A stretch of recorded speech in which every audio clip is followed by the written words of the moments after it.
Okay, chapter 10, we get into purchases journals, cash payments journals, and general journals. The key here is to always look at the end of the transaction with the source document. If it's a P100, it's going to go on the purchases journal like you see here.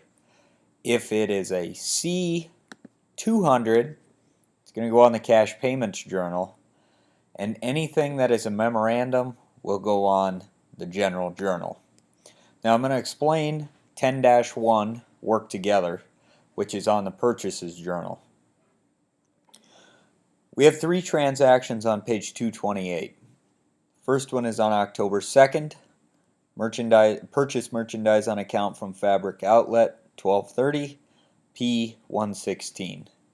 Purchase number 116, and we have 1230 under purchases debit, accounts payable credit.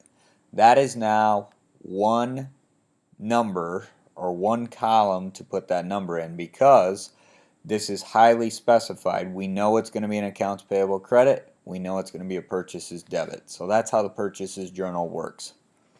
Next one, October 7th, purchase merchandise on account from Drapery Hardware Inc. 480 P117.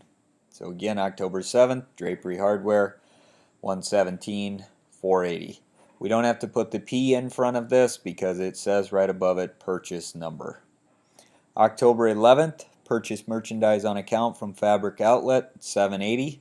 Fabric Outlet 118 780. The last thing it tells us to do is total and rule the purchases journal, which we do, and that's how we get 2490. The second part of this chapter is to do the cash payments journal.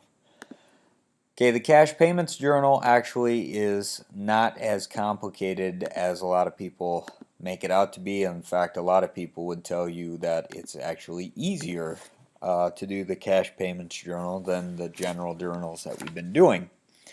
But we have four transactions on page 133.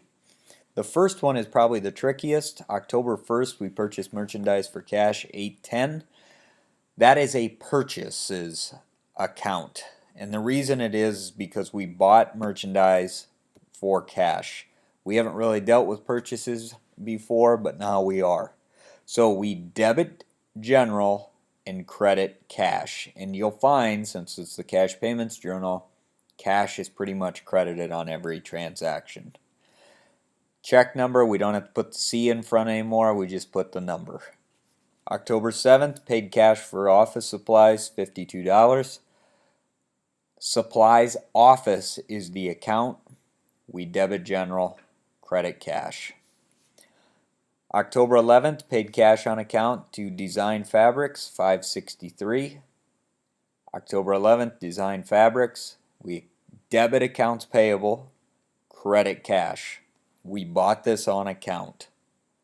And the last thing, on October 17th, we paid cash for a telephone bill, $85. All we do, utilities expense, debit general, credit cash. That's 10-1 and 10-2.